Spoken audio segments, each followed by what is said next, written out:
बाळूमामांना 3 दिवस आणि 3 रात्री एका खोलीत कोंडून ठेवलं. पावसावर सत्ता गाजविली. सलग 2 नाही 3 वर्ष त्या भागात पावसाचा एकही थेंब नव्हता.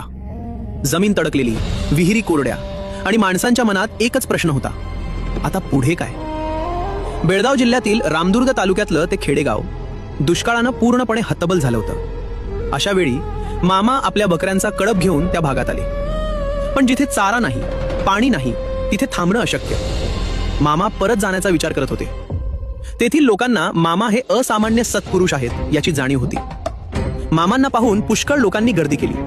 ते मामांना म्हणाले, तू साधा माणूस नाहीस, तू परमेश्वर आहेस. चारा पाणी नाही म्हणून परत जातोस हे तुला बरं दिसतंय काय? आम्ही आता काय करावं? आमची वाट कोणती ते सांग. आम्ही आता कसं जगावं? मामा एक शब्दही बोलले नाहीत. आणि तेव्हाच गावकऱ्यांनी कठोर निर्णय घेतला. पाऊस पडल्याशिवाय मामांना सोडायचं नाही. 3 दिवस 3 रात्री मामांना एका खोलीत कोंडून ठेवलं गेलं. 4थ्या दिवशी अचानक मामा म्हणाले, मला घराच्या धाब्यावर जायचंय, आज पाऊस पडेल. असे म्हटल्यावर लोकांनी मामांना मोकळे केले. मामा घरावर उभे राहिले, आकाशाकडे हात केले आणि हळूच काहीतरी पुटपुटले. क्षणभर पूर्ण शांतता. आकाश निळच, एकही ढग नाही. लोक एकमेकांकडे पाहू लागले आणि तेवढ्यात क्षितिजावर एक लहानसा ढग. तो वाढला, काळसर झाला, सरळ डोक्यावर आला.